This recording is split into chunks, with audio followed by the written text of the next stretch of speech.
मैं मां हूं, धरती मां। अपना हित किसे प्रिय नहीं, अपनी ख्याति कौन नहीं चाहता। मगर इस संसार में कितने हैं जो परहित के लिए त्याग करने को तैयार हों, जो दूसरों के लिए संकटों से टकरा जाएं, जो जन कल्याण के लिए बड़े से बड़ा बलिदान दे सके। जब भगवान शिव ने लोक कल्याण के लिए सागर मंथन से निकला विष अपने कंठ में रोक लेने की हामी भरी, तो मैं आश्चर्यचकित रह गई। ये महान कार्य केवल शिव ही कर सकते थे। मुझे लगा कि शिव बनने के लिए विष पीना ही पड़ता है। मैं भगवान शिव के इस अद्भुत त्याग पर झूम झूम उठी। परंतु विष से अमृत की प्राप्ति के बीच की यात्रा में अभी क्या क्या होना है, सागर जिसे रत्नाकर भी कहते हैं, उसके गर्भ में कैसे कैसे अनमोल रत्न हैं, उन्हें देखने के लिए कौन व्याकुल नहीं होगा। नारायण नारायण।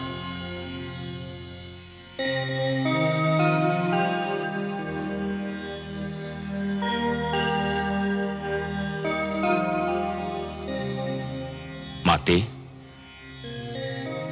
जिसके अधरों की मधुर मुस्कान सारे संसार को आनंद का संदेश देती है, जिसके सुंदर मुखड़े का ध्यान ही प्राणियों के मन में उजाला कर देता है, आज स्वयं वही दुख और चिंता की मूर्ति बनी हुई है। किस चिंता ने आपके सुंदर मुख को अपनी छाया से ढक रखा है माते? मैं बहुत दुखी हूं देवर्षि, बहुत चिंतित, बहुत हताश। कल ब्रह्मा जी ने मेरा स्वयंवर रखा है। कल मुझे किसी के गले में वरमाला डालनी ही है। तो इसमें इतनी चिंता की क्या बात है माते? मुझे तो ये चिंता है देवर्षि कि इस स्वयंवर समारोह में उन्होंने सभी को आमंत्रित किया है, पर मेरे नारायण को कोई निमंत्रण नहीं भेजा।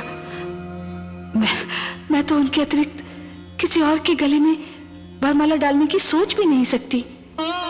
और पिताश्री ने उन्हीं को नहीं बुलाया? हाँ, यही चिंता मुझे व्याकुल किए जा रही है।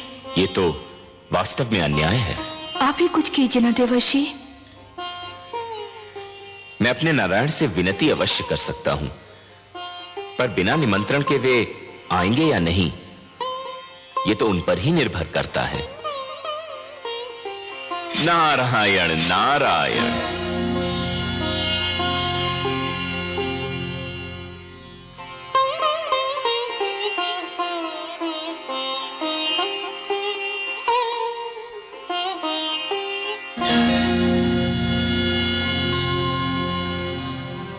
वरुण देव,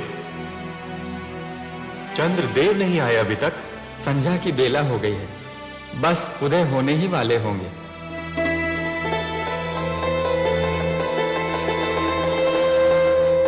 लीजिए आगे चंद्रदेव।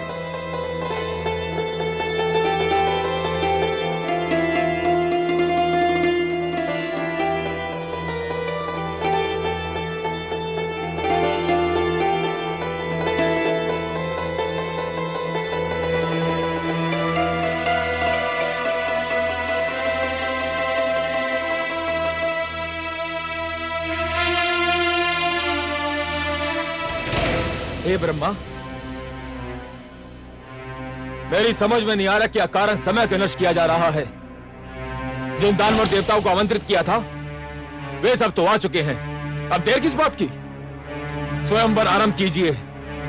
हे अतिथिगण, आज सृष्टि में एक नई प्रथा की नींव डाली जाने वाली है, जिसका नाम स्वयंवर है।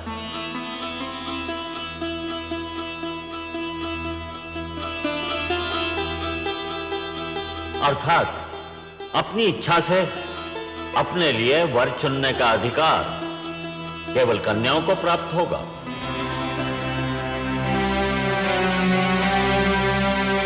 सागर पुत्री के हाथों में जो पुष्पमाला है, इसे ये उसी के गले में डालेंगी जिसको ये अपने योग्य समझेंगी, जो इनका मन भावन होगा।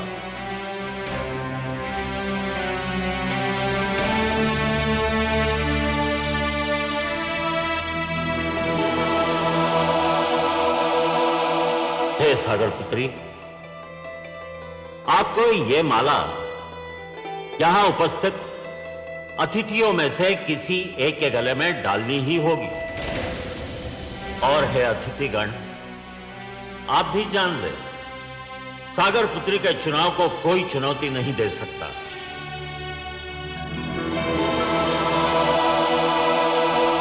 ये जिसे चुनेंगी उसी को इनका अंतिम निर्णय समझा जाएगा। उस पर कोई विवाद नहीं करेगा, किसी को भी आपत्ति करने का अधिकार नहीं होगा। हे देवी, मैं स्वयंवर समारोह के आरंभ की घोषणा करता हूं। आगे बढ़िए और जिसे आप अपने योग्य समझें उसके गले में यह पुष्पमाला डाल दें।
मैं जानता था यही होगा। अब तो और कोई शेष नहीं रह गया है। सुंदरी, डाल दो ये पुष्पमाला मेरे गले में और सदा के लिए मेरी हो जाओ।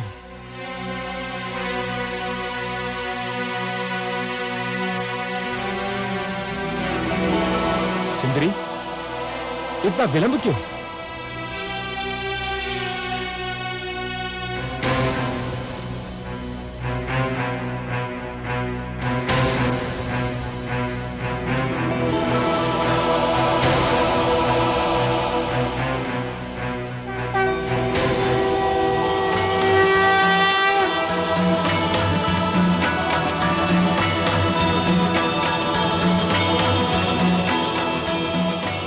सुंदरी, इतना विलंब क्यों?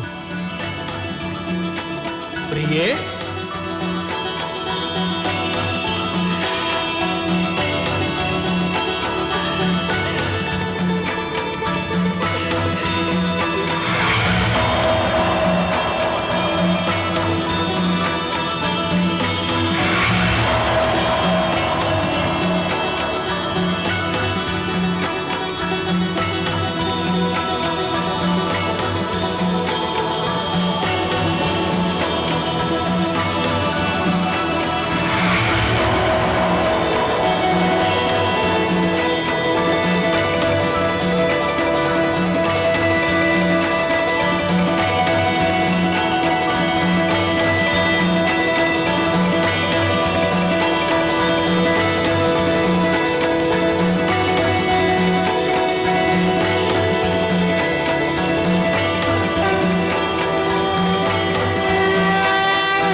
लक्ष्मी ने हरि वक्ष पर वरमाला दी डाल। धन्य स्वयंवर की प्रथा, धन्य हुई जयमाल। धन्य स्वयंवर की प्रथा, धन्य हुई जयमाल।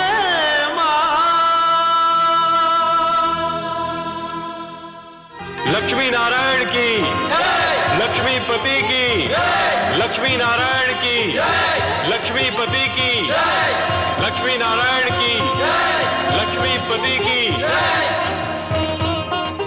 स्वागत है सर्वेश्वर। स्वागत है माता। आइए।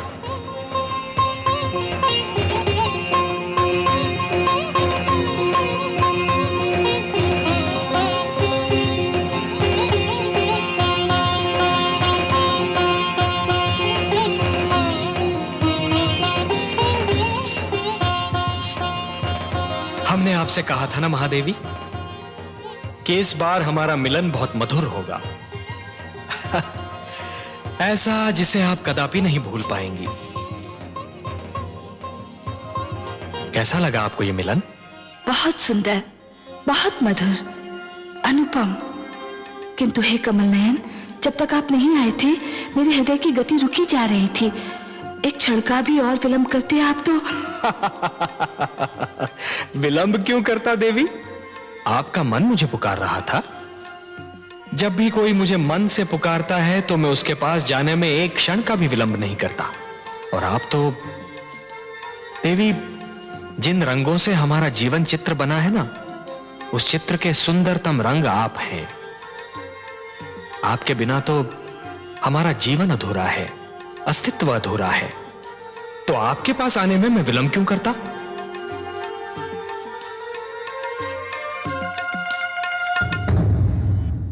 मैं मां हूं, धरती मां। श्री विष्णु ने अपना वचन निभाया। सचमुच माता लक्ष्मी से इस बार उनका मिलन इतना अधीर था कि स्वयं मेरी आंखों में हर्ष के आंसू छलकने लगे। दानव एक बार फिर अपनी हार पर क्षुब्ध होकर रह गए। वे शायद इसके बाद मंथन पर भी तैयार न होते, पर दैत्य गुरु शुक्राचार्य अब अपने लिए अमृत पाने को इतना व्याकुल थे कि उन्होंने अपने दैत्य शिष्यों को सागर मंथन में सहयोग देने पर विवश कर दिया। मंथन फिर आरंभ हुआ। सागर ने अपने गर्भ में छिपे अनमोल कोष लुटा दिए। समुद्र की तह से कामधेनु निकली। ऐरावत, अश्व, कल्प वृक्ष जैसे अनमोल रत्न निकले। पर प्रतीक्षा तो थी अमृत की, उस पदार्थ की जो मृत्यु की मृत्यु है। और फिर वो घड़ी आ ही गई।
चित्ररथ वो देखो।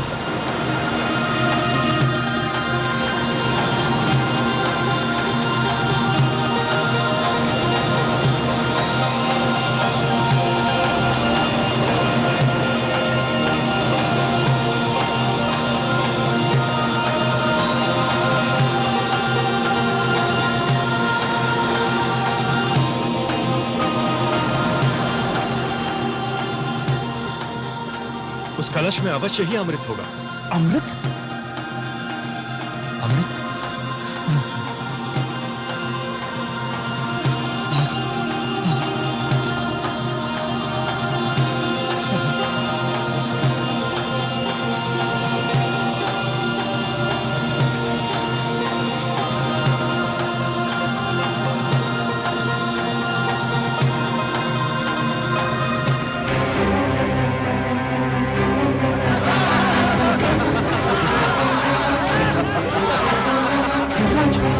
दोनों में से एक है।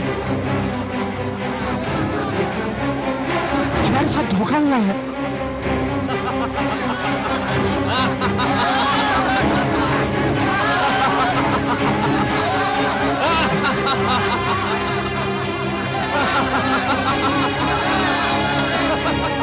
देवराज, दानव तो अमृत लेकर भाग गए।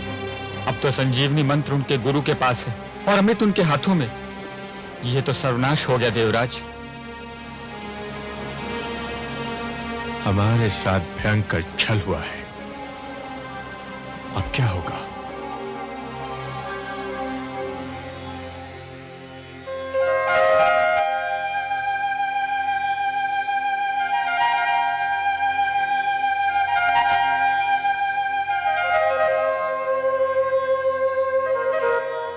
हे जगदीश्वर, ये तो अनर्थ हो गया।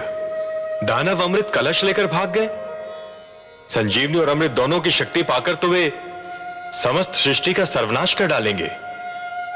असंभव। यह असंभव है देवराज। यदि संसार पर दानव संस्कृति का राज हो गया तो सृष्टि की रचना का सारा उद्देश्य ही समाप्त हो जाएगा। सृष्टि की रचना तो सुंदर विचारों के पनपने के लिए, शांति की सुगंध फैलाने के लिए और मानव को उन्नति के शिखर तक पहुंचाने के लिए की गई है। नहीं देवेंद्र, नहीं। धरती पर दानवी विचारों के लिए कोई स्थान नहीं है। दानव संस्कृति का उत्थान सृष्टि के सौंदर्य का अंत होगा और मैं यह कदापि नहीं होने दूंगा देवेंद्र। आप चिंता न कीजिए। अमृत पर केवल देवताओं का अधिकार है और अमृत कलश को आप तक पहुंचाना मेरा उत्तरदायित्व। हे त्रिलोकीनाथ, आप चाहें तो क्या नहीं कर सकते। यह आशा लेकर ही तो हम आपके चरणों में उपस्थित हुए हैं।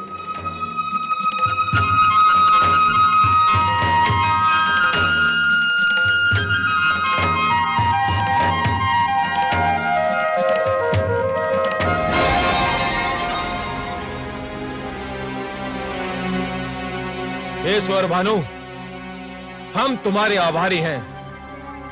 आज तुम्हारे कारण देवताओं को ज्ञात हो गया कि यदि हम दानव छल पर उतर आए तो देवता हमारे आगे ठहर नहीं सकते। छल विद्या में हम दानव देवताओं से कहीं आगे हैं।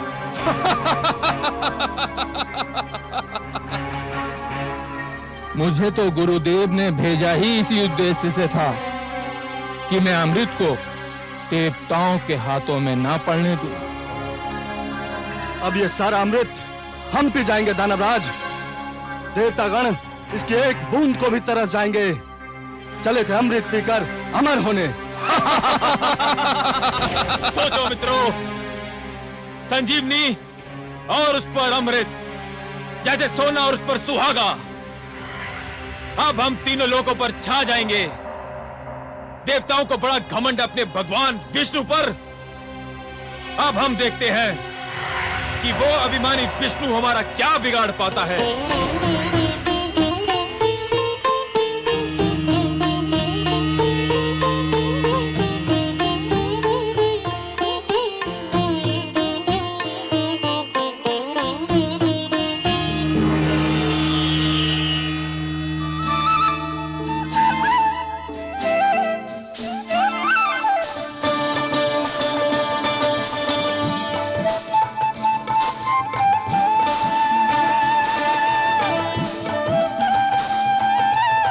कलश स्वर भानु और अमृत का वितरण आरंभ करो।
सुंदरी, ए मृगलोचिनी, पुष्प की डाल से लचकते शरीर वाली, चूड़ियां बजाती, पायल झनकारती,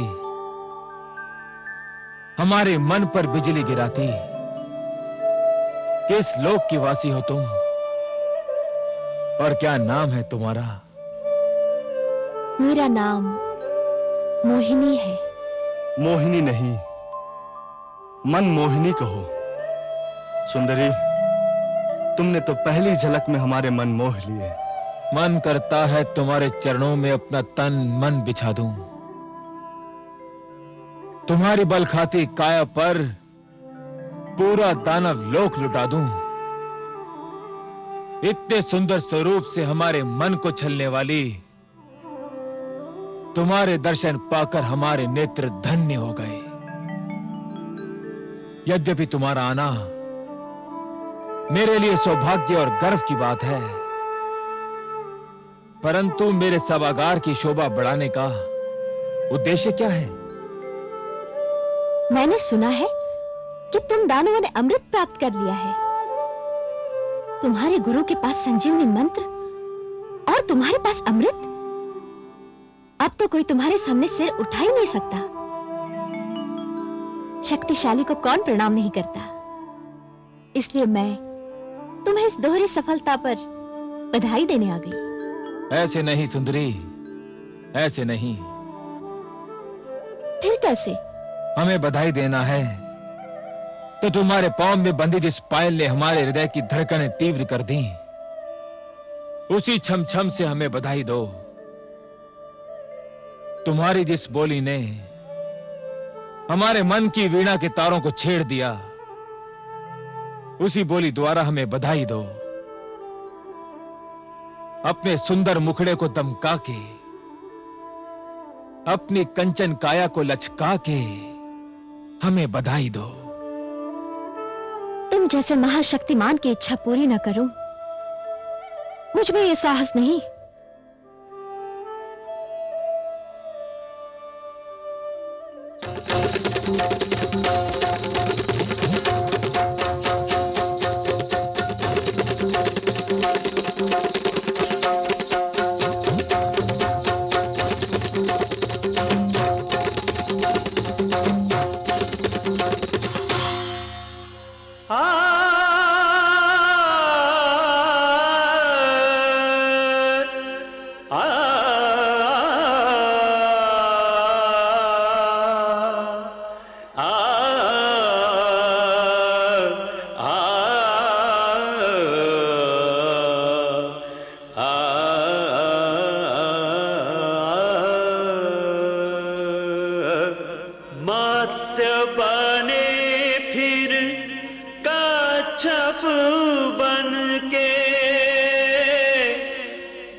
देखो आज लियो हरि रूप मोहनिया।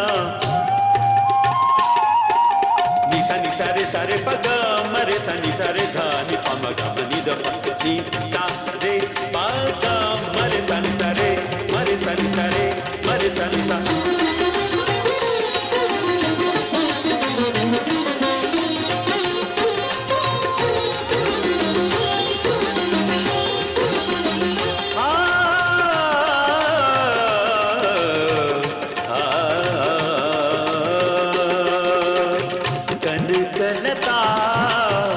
कामिनिया बन के दामिनी दम के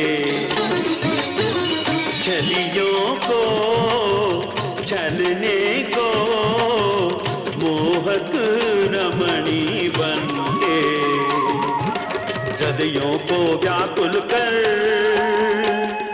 मदमाते नैनन से नैन बाण मारत है आज चक्र को तज के देखो विश्व सजन भय आज सजनिया विश्व सजन भय आज सजनिया जो इस जग को नाच नचाए जो इस जग को नाच नचाए देखो उस नटवर ने बांधी पैंजनिया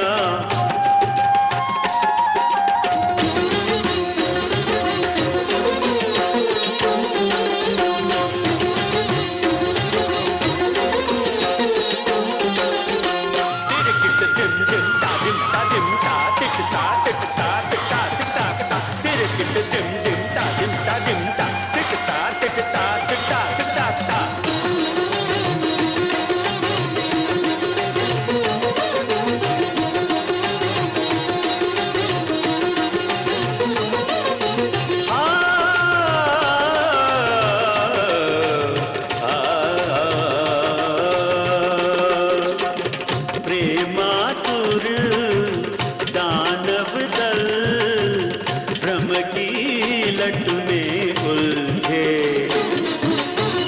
वश में कर दैत्यों को मन ही मन प्रभु हर्षे यौवन की ज्वाला है चितवन की हाला है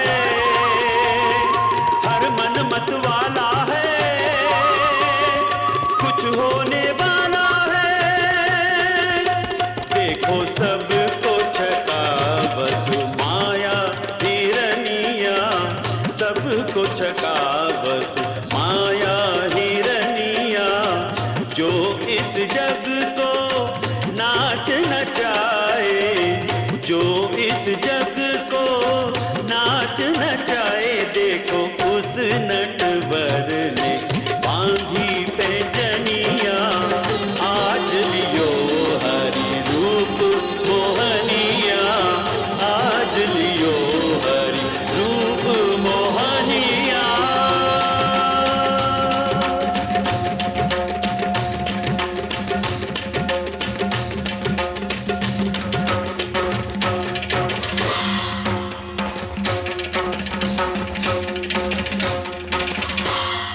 सुंदर अति सुंदर हे सुंदरी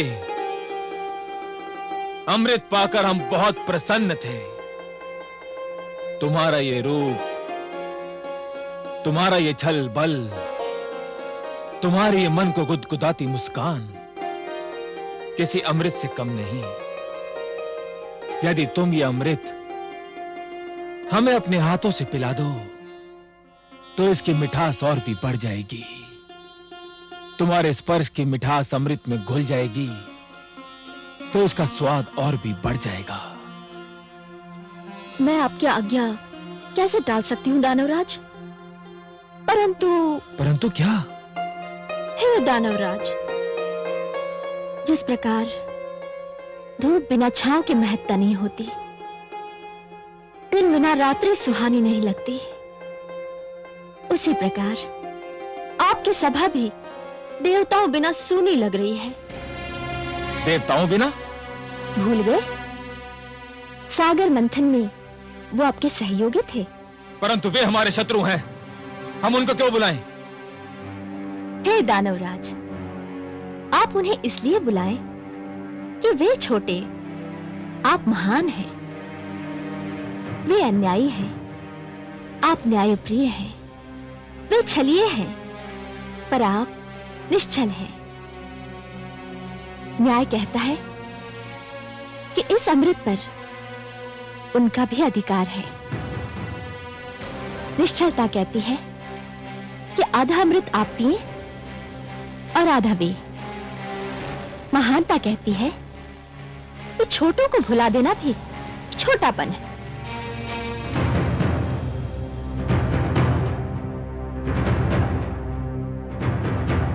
हे कमल नयनी, तुमने हमारे मन को हर लिया है। तुम्हारी बात टालना हमारे वश की बात नहीं। पर चल, देवताओं को बुलाया जाए।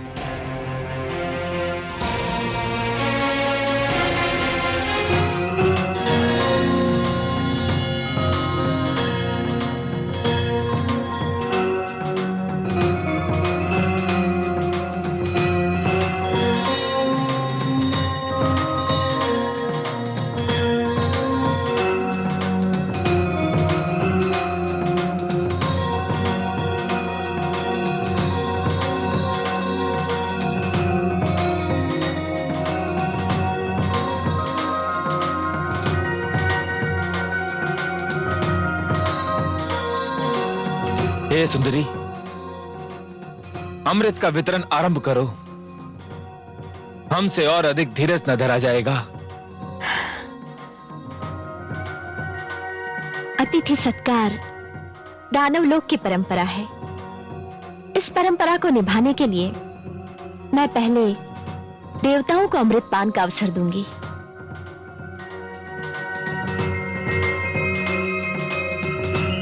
जैसे तुम्हारी इच्छा।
ये तो देवता के वेश में दानव सौरभानु है।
विष्णु ने सारा अमृत देवताओं को पिला दिया।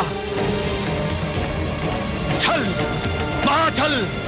विष्णु ने एक बार फिर हमसे छल किया, हमें मोहिनी बनकर ठग लिया। विष्णु, सावधान। मैं यहां हूं कालकेतु।